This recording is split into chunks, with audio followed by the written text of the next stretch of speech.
Hello, my name's Stephen Morris and welcome to Songs in the Key of, a podcast about songs. These might be old songs, new songs or middle-aged songs, anything that takes my fancy really. Sometimes these shows will be themed around an idea, a person, a genre or some other concept. Other times they will simply reflect my latest obsessions, my new favourite bands, those songs I can't get out of my head. So, let's get on with it. This time round, what with a certain band's triumphant, long-awaited appearance at Wembley just behind us, and the release of The Ballad of Darren out now, how about we do a podcast themed entirely around the works of Mssrs Albarn, Coxon, James and Rowntree. Welcome then to Songs in the Key of Blur.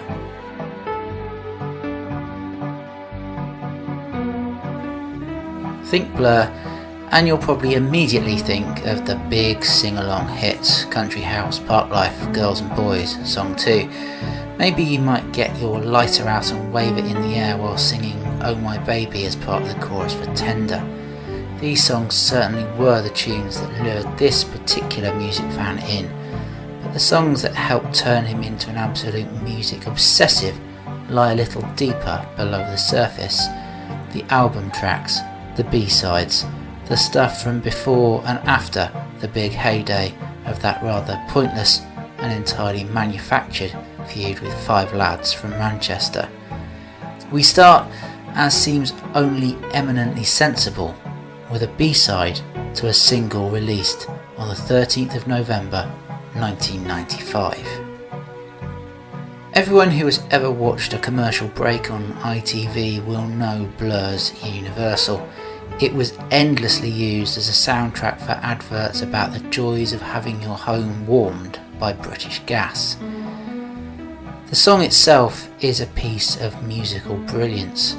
While the cover art for the single recalled the promotional posters for 2001 A Space Odyssey, and the video to accompany the song nodded furiously towards Stanley Kubrick's other film, A Clockwork Orange, the lyrics to the song recall a completely different piece of speculative fiction, Aldous Huxley's Brave New World, in which entire nations have been placated into a state of absolute lethargy thanks to the wonder drug Soma.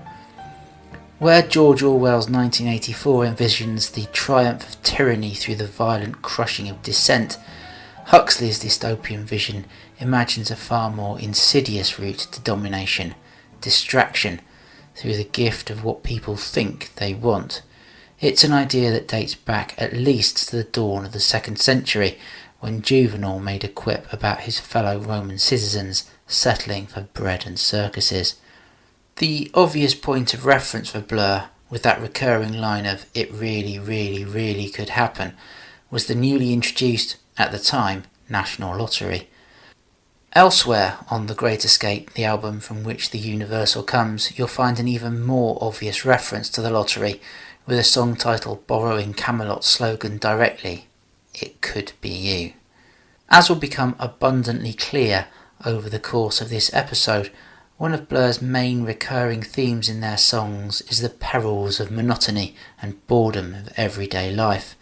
But where many of their other songs with this particular motif are delivered with a kind of arch pantomime, there's something rather grim and bleak about what's going on in the Universal. The future's been sold, and everyone's quite happy to carry on singing the wrong words to karaoke hits and investing all their dreams in the sunlit uplands of self-delusion.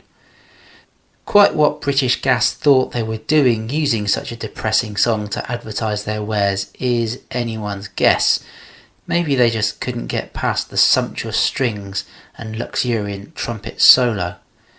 By contrast, the B-side that accompanied the Universal upon its release back in November 1995 is the definition of bouncy, sing-along silliness. But this too comes with a sting in its tail, and curiously enough, it explores a very, very similar theme to the A-side. Ultranol is a song about a wonder drug that will cure absolutely everything.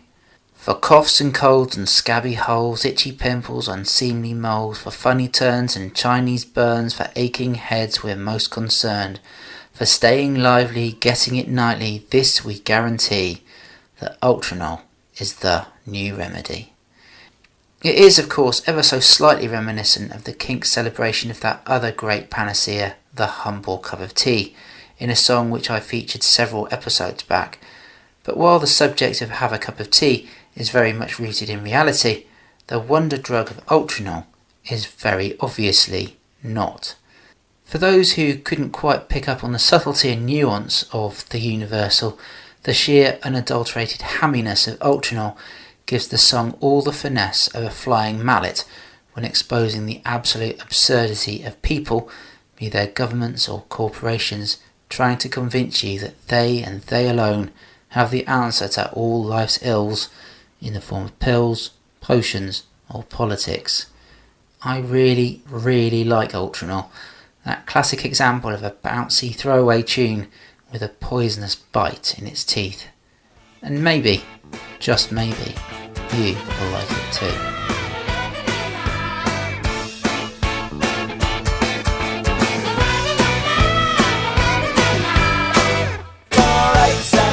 And jelly brains help you sleep and smile again. And now you're aimless, blameless, almost nameless. You get much more, although you pay less. Revitalize that sexual driving, babbling all again. Yes, Ultranol will put you on the map. Take 4 or 5, then have a little nap. Wake up, you'll feel better. Cross that cards and discount videos. Keep you young, although you're feeling old. If you're not protected, you gotta get it. So suck up and say you won't regret it.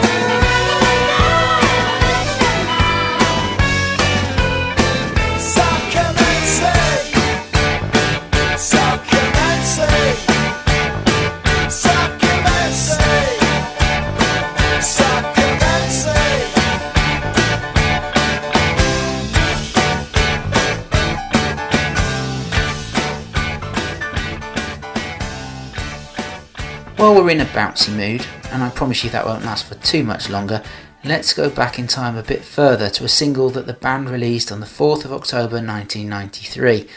Sunday Sunday was the last single to come off the fantastic Modern Life is Rubbish album, perfectly encapsulating that sense of tediousness experienced by anyone who grew up in the UK before the introduction of Sunday trading in 1994. The perils of a boring Sunday have a rich heritage in pop culture, not least thanks to a 1958 episode of Hancock's Half Hour called Sunday Afternoon at Home, which sees the lad himself spend almost a solid minute of his allocated 30 huffing and puffing, sighing and groaning with increasing boredom. Sunday Sunday is a splendid piece of pop, right from the bashing of drums through to the instrumental towards the end that races around at ever-increasing speeds. A trope of many pieces of instrumental tomfoolery found throughout the era of the triptych of Britpop albums Blur created between 1993 and 1995. Despite being something of a relic of a bygone era, that time when there was very, very little to do on a Sunday, the themes of the song still ring powerfully true. The frustration with Little Englandariness and the rose-tinted myths peddled by the press about glorious bygone eras. The repetitive reference to sleep, eating enough to sleep, old soldiers sleeping through songs of praise and falling asleep after a game of family bingo only underlines that sense of tedium, boredom, a lack of vitality and a frustration with it, which forms the bedrock of the concepts behind so many of Blur's songs.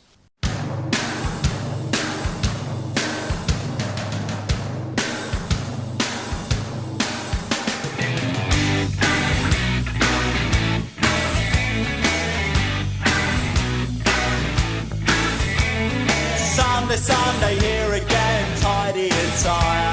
You read the colour supplement, the TV guide. You dream of protein on a plate, regret you left it quite so late. Gather the family round the table to eat enough to sleep. Oh, the sun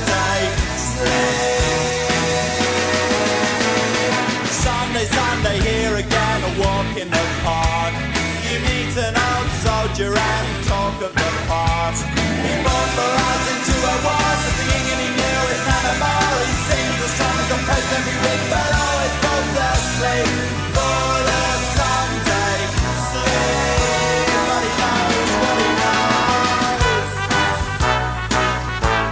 Someday.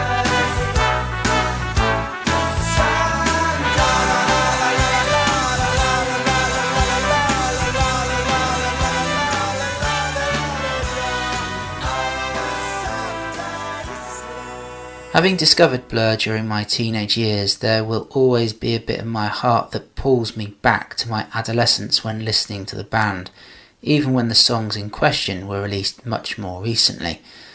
As a teenager, I may have been listening to Blur obsessively, but at the same time I was also reading Thomas Hardy with an equal obsession. So when, with their 8th studio album The Magic Whip from 2015, Blur included the song There Are Too Many of Us, I was obviously drawn back to the saddest moment from the bleakest of novels by the most melancholy of 19th century authors, Jude the Obscure, in which the title character's son hangs his siblings and leaves a suicide note reading, "Done because we were too many." But the wording of the title of this particular Blur song actually seems to reference an entirely different novel, as highlighted by Craig Jenkins in his insightful review of The Magic Whip on pitchfork.com. Here's what Jenkins wrote some 8 years ago. Early in the jarring opening pages of science fiction novelist Ray Bradbury's 1953 masterpiece Fahrenheit 451, the author appears to catch a glimmer of the actual future. Protagonist Guy Montag comes home from work to find his wife limp and dying of an overdose on sleeping pills. Montag calls for assistance and hangs back helplessly as paramedics revive her, thinking to himself, "There are too many of us. There are billions of us, and that's too many. Nobody knows anyone." Could Bradbury have foreseen the quiet anomie of faces bathed in smartphone light, shuttling through overcrowded cities, alone together in only tangential acknowledgement of one another's humanity? Perhaps, perhaps not. Singer-songwriter Damon Albarn invokes Bradbury's sentiment on There Are Too Many of Us, the emotional centrepiece of The Magic Whip, the reunion album from his reconstituted flagship Blur, as he muses about an Australian hostage crisis he once spectated on television from a hotel room above it. "For a moment I was dislocated by terror on the loop elsewhere," he admits in verse 2. "Not horrified, just momentarily dislocated, as if to call into question our dwindling concern for people in places outside our cubicles of convenience. Technology has made our world smaller, but it hasn't made us less isolated. Ease of access doesn't equal closeness." What unites Hardy, Bradbury and Blur's musings is that sense of fatalism in the midst of the isolation that ironically accompanies being surrounded by more and more people. In the fallout of the tragedy played out in Jude the Obscure, the title character talks about his conversation with a doctor who has explained to him that there are such boys springing up amongst us, boys of a sort unknown in the last generation, the outcome of new views of life. They seem to see all its terrors before they are old enough to have staying power to resist them. He says it is the beginning of the coming of the universal wish not to live. With one of Hardy's main themes over the course of his novels being the disruption brought by the rural, less populated world being usurped and heavily affected by the urban, it's not hard to see how the feeling of being too many was directly linked to this sense of terror. By the time we get to Bradbury writing Fahrenheit 451 in 1953, that density of humanity had only grown to just under 2.7 billion compared to less than 1.6 billion when Jude the Obscure was written, and so that feeling of terror in isolation had grown with it. Back then, Bradbury was writing both in the shadow of a war born out of ideological repression and in the midst of political censorship, thanks to Senator McCarthy's paranoia about Reds under the bed and people engaged in un-American activities. But at precisely the same time, babies were booming, populations were expanding, and city planners were designing new homes that might boast all mod cons, but within a short while would wrench communities apart.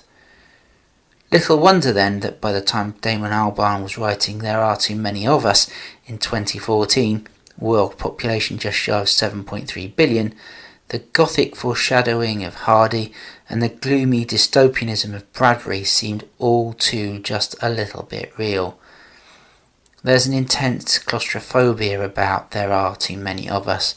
Dave Rowntree's snare and the marching string synths provide an oppressive, militarised feel to proceedings, while the echo on Damon Albarn's voice adds to the feel of isolation and loneliness, despair. It's a beautiful, if jarringly uncomfortable song from an album that deserves more attention than it actually received, and it goes just like this. That's plain to see, and we all believe in praying for our own immortality. For a moment I was dislocated by terror on a loop elsewhere. The flashing lights, park vacated, and the big screens everywhere. There are too many of us in tiny houses here and there, just passing out of somewhere, but you won't care.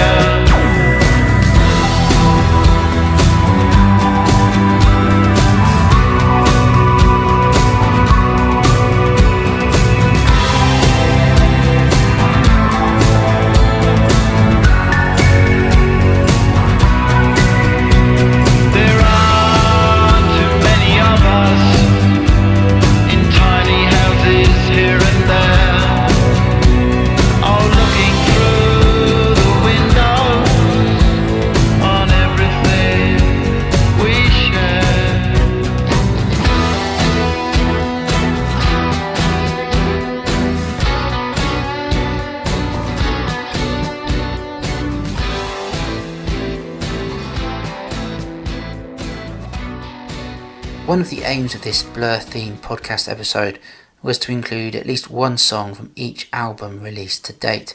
Failing that, I'd include a B-side accompanying a single from one of those albums.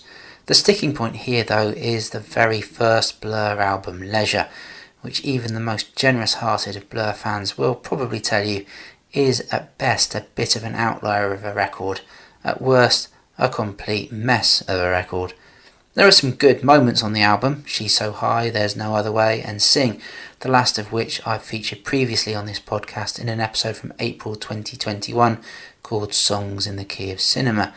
But it is not an album that attracts a great deal of love, and you can kind of understand why Blur could have very easily have fallen by the wayside post-Leisure.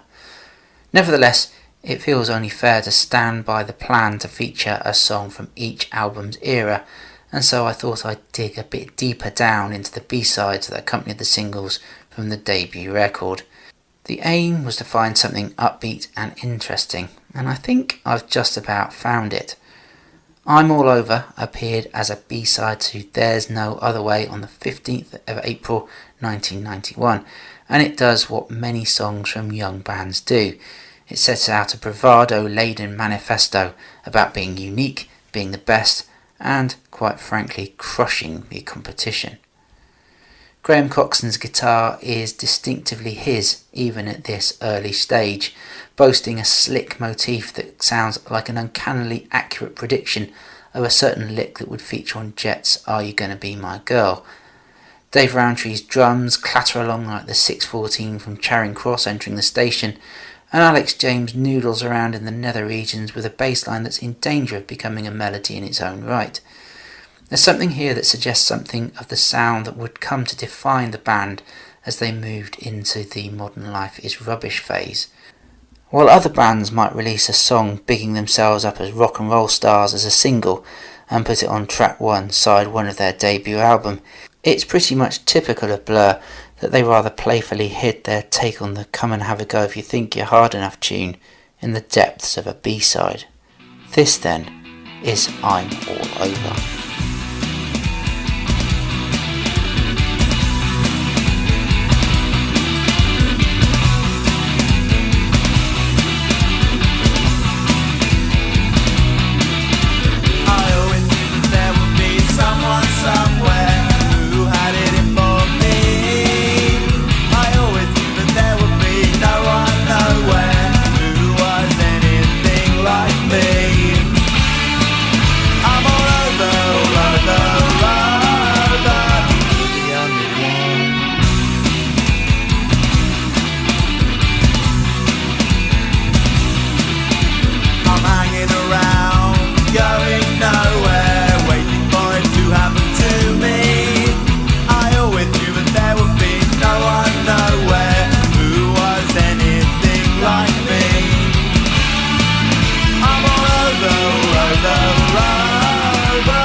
I have, to my immense shame, embarrassment and disappointment in myself, only seen Blur live twice, but it turns out that those 2 times I saw them were pretty spectacular moments. The second time I saw them was a matter of a couple of weeks ago, when they played Wembley for what I was shocked to discover was their first time, ever. I really don't understand that. I'll talk about this Wembley show a bit later on, but for the time being, let's talk about my first live encounter with them. That was in 2009 at Glastonbury. It was the last night of the festival, so they would be the last band I'd see there. Prior to June 2009, the band had not appeared in their original lineup since 2001. There had been a tour to support the Think Tank album, but that had been with Simon Tong on guitar instead of Graham Coxon, who had left the band while beginning his recovery from alcoholism. So the Glastonbury gig was a pretty special affair. It was a beautiful thing to see the band back together again. Clearly Damon Albarn thought so too, as he famously and very, very publicly cried. It felt like a moment of absolute catharsis. Damon Albarn sobbing, surrounded by 100,000 of his closest friends, all rooting for him. And the song that prompted this momentary breakdown? Well, it had to be This Is a Low. This Is a Low, the penultimate track on Blur's third album, 1994's Parklife, is at its heart a celebration of the soothing nature of the shipping forecast. It's kind of a partner song to Far Out, found earlier on the album, where the bass player Alex James recites a long list of stars and moons quiet in the sky at night. Alex James, it turns out, if you care to believe his claim in his autobiography Bit of a Blur, is the one who can claim the credit for providing the lead singer with the inspiration for the lyrics of This Is a Low. For Christmas, I bought him a handkerchief with a map of the shipping forecast regions found on it, he explains in his book. You can never tell where the muse is going to appear. We always found the shipping forecast soothing, James said. We used to listen to it to remind us of home. It's very good for a hangover. Good cure for insomnia too. The result of this gift is a set of lyrics that provide a wonderfully weird and woozy representation of British landmarks and people. The Queen, she's gone round the bend, jumped off Land's End. It's a beautiful song that conveys something calm and soothing despite being completely impenetrable, which, I guess, is pretty much like the shipping forecast itself.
13 was released in January 1999.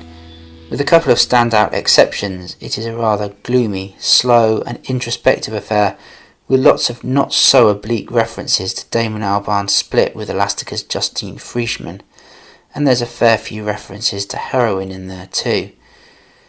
In 2014, Albarn told Q magazine how he began using heroin at the height of Britpop. After returning home from tour and finding it in the front room, I just thought, why not? I never imagined it would become a problem. In fact, for a while at least, it seemed to be the opposite of a problem. I hate talking about this because of my daughter, my family, Albarn explained, but for me it was incredibly creative. A combination of heroin and playing really simple, beautiful, repetitive shit in Africa changed me completely as a musician. I found a sense of rhythm. I somehow managed to break out of something with my voice. Long after those Britpop years, in a 2012 interview with John Harris for The Guardian, Albarn would explain something more about the double-edged sword that heroin can be. The reality of any experimentation is that it can become habitual and it can take over your life. I would never ever disagree with the enlightening abilities of drugs. I also, respect their potency. You have to have good intentions, otherwise even the best intentions in the world can go awry. Although even then, just a couple of minutes further into the interview, he felt a clear need to reframe what he was saying. When Harris suggested that nobody manages to do heroin on their own terms, Albarn replied that there's no such thing as our terms. There are only universal terms that we all have to abide by and live with. Caramel from 13 seeks to capture something of this complicated relationship with drug, a substance that for some may inspire bursts of creativity, but for all is laden with those ominous universal terms. The lyrics capture that tipping point between seeking out something to aid creativity, to find genius as the song puts it, and becoming totally dependent on that self-same something. It's riddled with ambiguity. When Albarn half sings, half mumbles, "I've got to get better," and "Lord give me magic," you don't really know if he's wanting to get better as an artist with the drug or better as a recovering addict without the drug. And when he sings "I'll love you forever," it recalls the final moments from The Great Escape, in which the narrator of Yuko and Hero clings desperately to work rather than Class A drugs in a bid to find meaning and purpose in life. Musically, Caramel is spaced out and claustrophobic and intense. As the song unfolds, Albarn's singing recreates the delivery of chiming bells, ever in search of some perfect climax, while the instruments beneath get grimier and grimier, dirtier and dirtier. It's not an easy song to listen to, but there is something in its honesty and soul-searching that gives it a siren-like allure.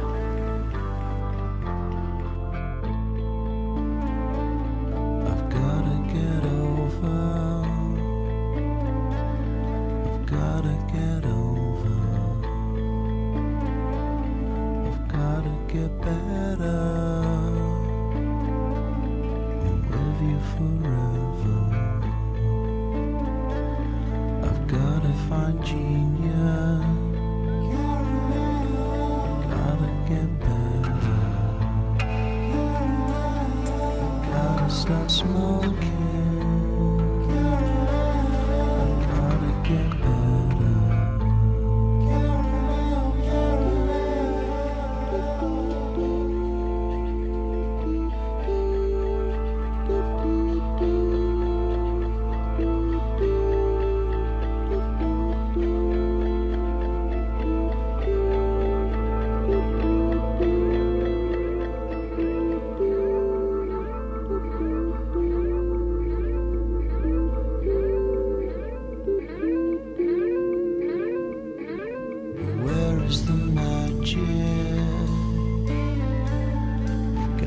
Get better. Oh Lord, give me magic. I'm with you forever. I've gotta find mountains.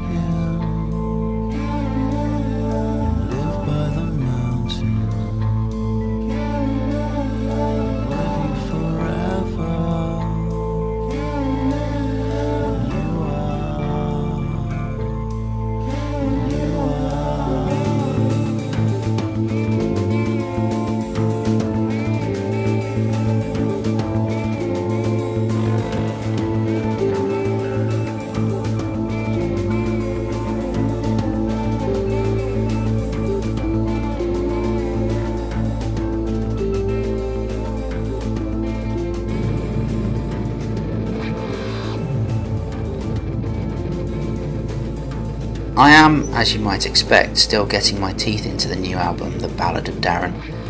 To be honest, my immediate response upon hearing the name of the new album was one of hilarious despair. They've called the new album what now? Were the titles The Limericks of Trevor, The Poetry of Clive, or The Magical Realistic Novellas of Barry already taken? But despite what I maintain is a truly crap title, even if it is a homage to the band's security guard, I am falling deeply in love with The Ballad of Darren, not least because it seems so multi-directional.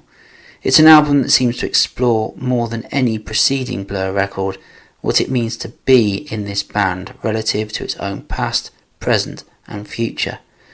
This is the band who have collectively or individually been a Manchester band, baggy band, prime movers in the creation of the era-defining movement that was Britpop, early unadopters of that very same movement, trailblazers in the pursuit of a British take on lo-fi experimentalism, cartoon-fronted hip-hop and boozy football anthems, celebrators of the music of Morocco, Mali and the DRC, composers of gloomy electronica, saxophone-infused melancholia and operas themed around ancient Japanese myth and Elizabethan alchemists. But St. Charles Square, the second song to emerge from the album, is an intriguing return to the style that brought Blur all their fame, while at the same time assessing it for the vacuous nonsense, all gilded posers, it proved to be, complete with a dark underbelly referred to in the lyrics as something living under the floorboards. It's almost like they're having their cake and eating it again. The reviews have been awash with comparisons between the style of St. Charles Square and the Britpop in which Blur originally found their success. The implication has been that it's a return to Blur's style of Britpop when, rather ironically, there's more than a passing similarity between this song and the music of Elastica, the band whose frontwoman Justin Frischmann dated Damon Albarn during the height of both Blur and Elastica's success. If you're able to give me some solid arguments disproving the premise that this new Blur song comes from the same musical palette as Elastica's lineup, connection and stutter, I will happily send you my own copy of the 2000 album The Menace at my own expense. It's particularly ironic given that there are a couple of almost on-the-nose references to the drug culture that had such an impact on both Albarn's ex's band and their own relationship. In this month's Mojo, Victoria Seagull suggests St. Charles Square is the portrait in Song 2's attic of syphilitic girls and boys, which is, of course, a brilliant turn of phrase, but also kind of misses the point. Blur's take on Britpop was always one of sugary-sounding pop tunes hiding something dark and insidious underneath. Here, though, the darkness comes a little sharper into focus, and we're left with a prowling monster of a tune which manages to bring together everything Blur have ever done before, throwing in a decent helping of Bowie on the side, and create something grimly spectacular.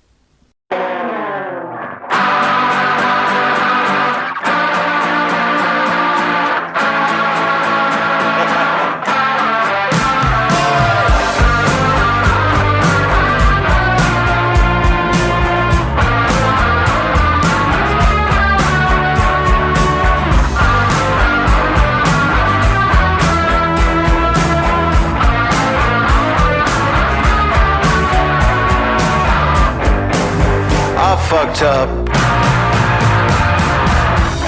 I'm not the first to do it. Must forgo now. Your smile off the wall beige. I'm fixtures and fittings now.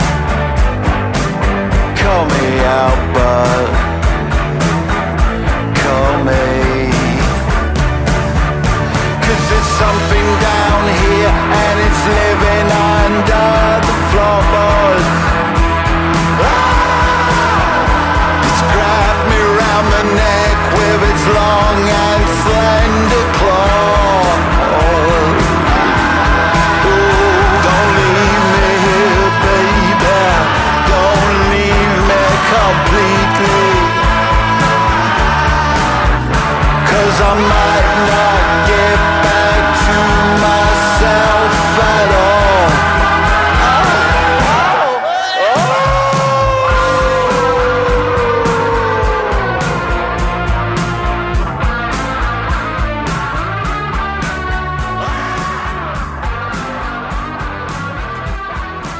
Having achieved no small amount of success by welcoming a guest narrator to appear on one of the songs on Parklife in 1994, the title track no less, it was obviously going to be tempting for Blur to try to repeat the trick on 1995's The Great Escape.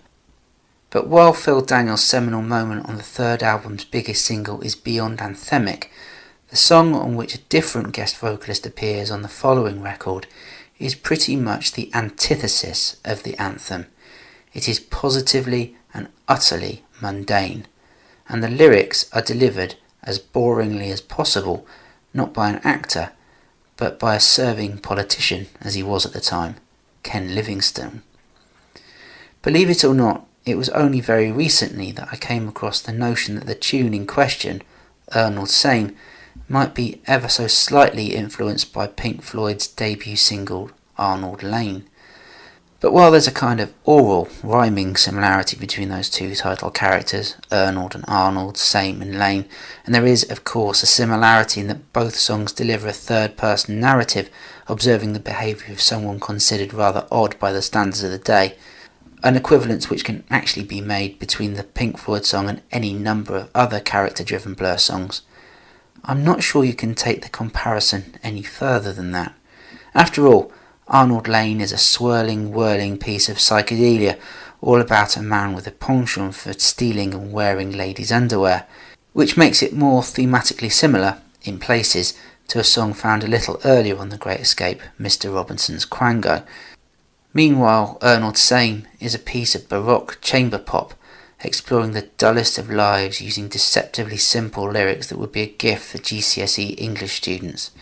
The lines are jam-packed with alliteration, assonance, rhymes and half-rhymes, all giving the song a kind of nursery rhyme feel. I mean, just listen to this. Then Arnold Same caught the same train at the same station, sat in the same seat with the same nasty stain, next to same old what's-his-name, on his way to the same place with the same name, to do the same thing again and again and again. Poor old Arnold Same. It's basically the story of Mr. Ben if there was no fancy dress shop awaiting him at the end of Festive Road, recalling less Arnold Lane by Pink Floyd and more Plastic Man by the Kinks. Arnold Same is a beautifully crafted oral experience, from the abusive rant delivered by a self-obsessed knuckle-dragging thug, through the slightly macabre strings and organ waltz and the station announcer effects, right up to the mournful vocals and harmonies.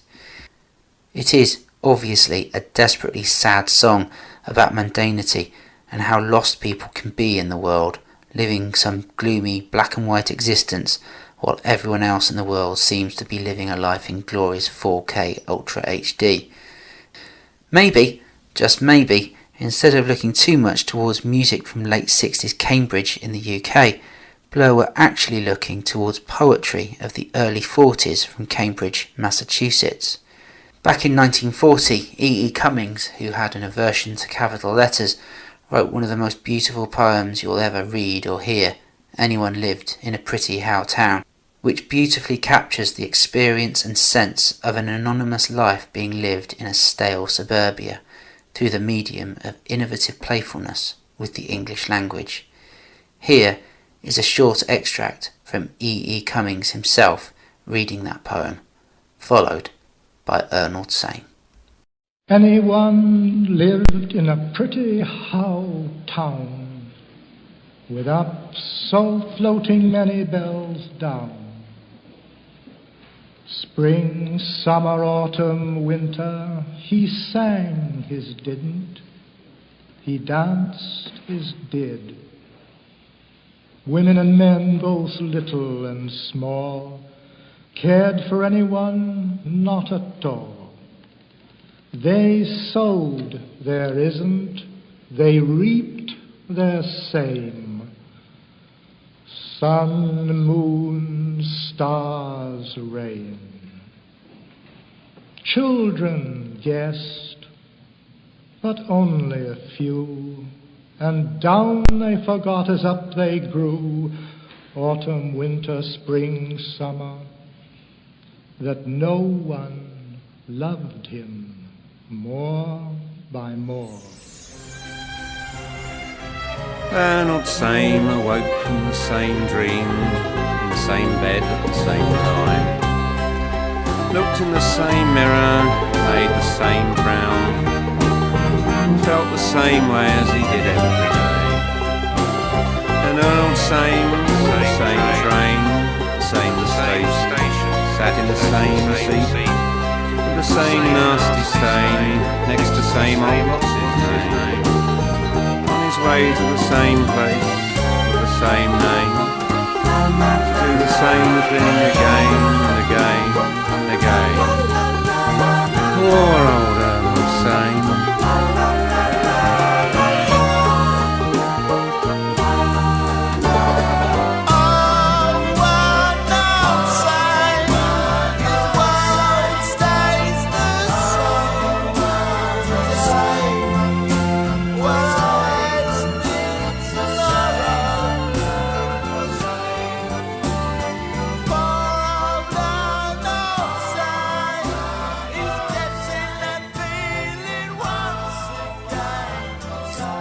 The death of Britpop was hastened on the 20th of January 1997 with the release of a single by Blur labouring under the title of Beetlebum.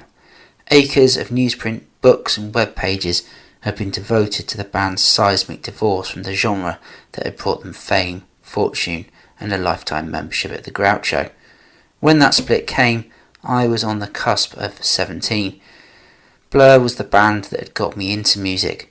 By that point, I was completely obsessed by the alternative music scene that exploded in the mid-90s. Pulp, Oasis, Supergrass, the Manic Street Preachers, Cooler Shaker, Ocean Colour scene. It seemed exciting, bouncy and fresh, even if it did owe so very much to the myth of the swinging 60s. And so, when Beetlebum emerged, it felt weird, but weird in a very intriguing and exciting way.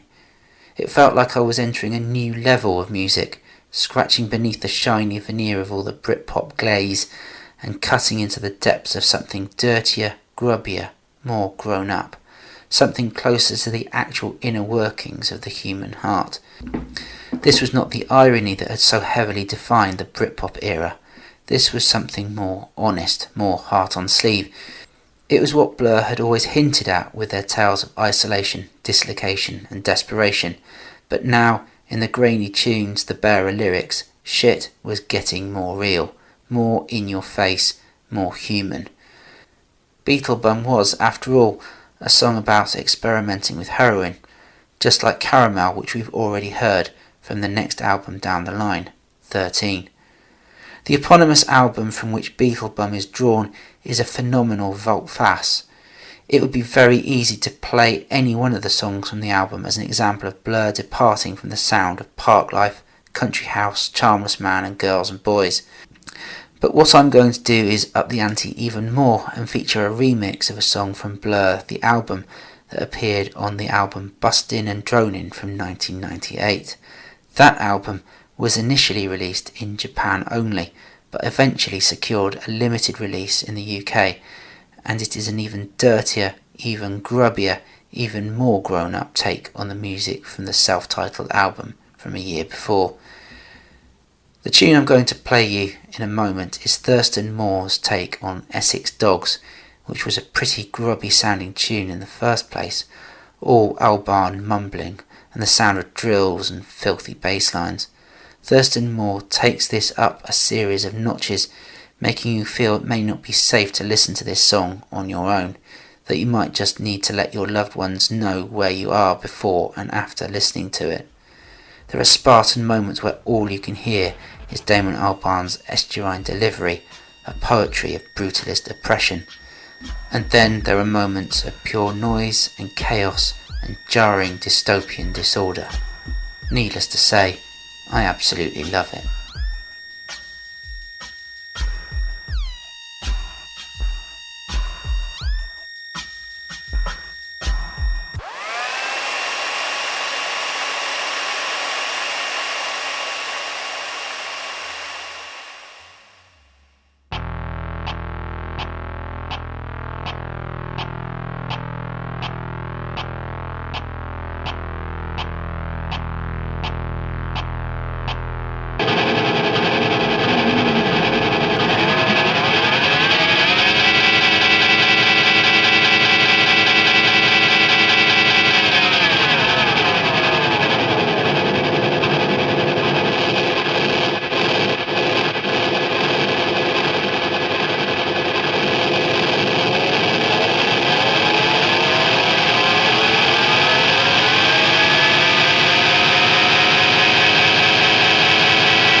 I remember thinking murder in a car, watching dogs somersault through sprinklers on tiny lawns. I remember the graffiti, "We are your children," coming at you with spray cans and paint. I remember the sunsets on the plains of cement, and the way the night just seemed to turn the colour of orangeade. In this town, cellular phones are hot with teens. In this town, we all go to terminal pubs. It helps us sweat out those angry bits of life. In this town, the English army grind their teeth into glass. And you know you'll get a kicking tonight. The smell of puke and piss. The smell of puke and piss on your stilettos.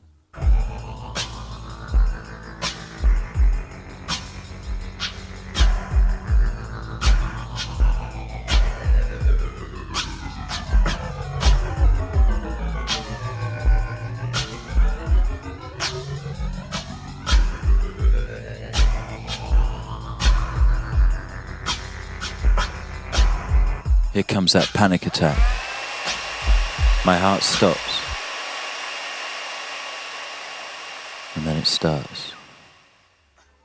Give me a drink. I'll drink you around. I'll take you round the pole. It's cold up here. You'll catch flu, or you'll catch the sea. Either way, you'll catch flu, or you'll catch the city.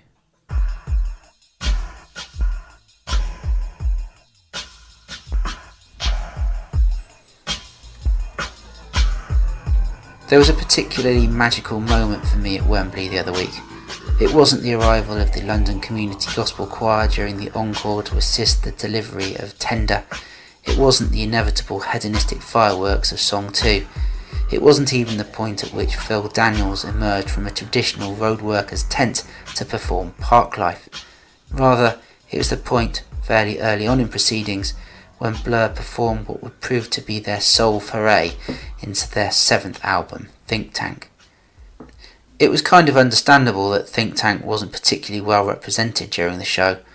Only the Magic Whip fared worse, with a grand total of 0 songs appearing on the set list. Think Tank was, after all, the album which had seen the departure of Graham Coxon from the recording studios, and ultimately the band. That said, despite my unswerving love of Graham Coxon, his current project The Wave is utterly stunning. Think Tank from 2003 registers without doubt as one of my favourite Blur albums. The song that really got me at the 8th of July gig was Out of Time. It's a slow-paced song that gently unravels itself bare over the course of just under 4 minutes. And it's a beautiful song, which sees the personal and political meet, a call for everyone from individuals through to governments and world powers to open up your mind and watch the world spinning gently out of time.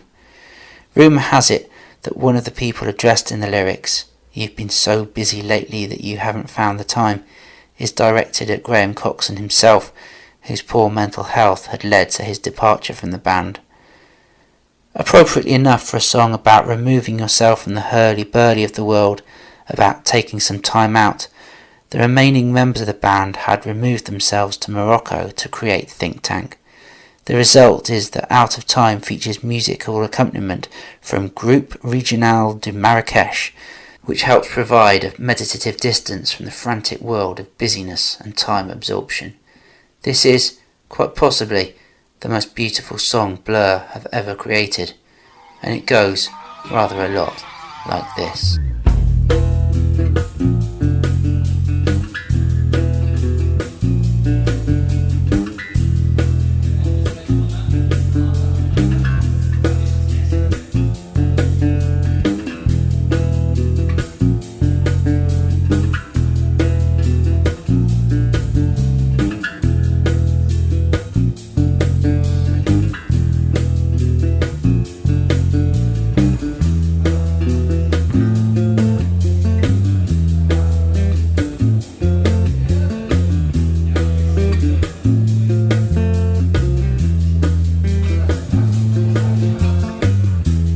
Where's the love song set us free?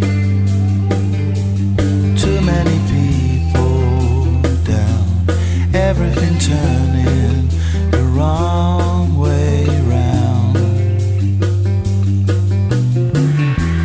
And I don't know what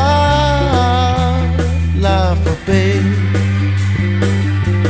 but if we start dreaming now, Lord knows we'll never clear the clouds.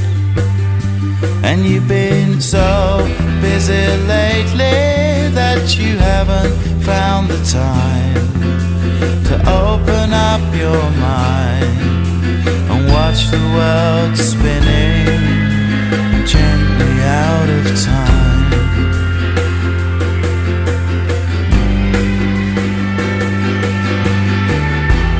Feel the sunshine on your face. In a computer now, gone are the future, way out in space. And you've been so busy lately that you haven't found. So there you have it, 10 songs in the key of Blur. As I mentioned earlier, you'll find a playlist of all the songs featured on this episode on Spotify, so if you liked what you heard over the last hour or so, you can hear all the songs in full. Just look out for Songs in the Key of Blur. Podcasting protocol also pretty much demands that I ask you to subscribe to this podcast and give it a glowing review on your platform of choice. So please do that, and recommend this episode in particular to any of the 180,000 people you may know who saw Blur at Wembley recently. I'll be back sooner or later with some more songs in the key of something or other else. In the meantime, have a marvellous few days and nights till we meet again.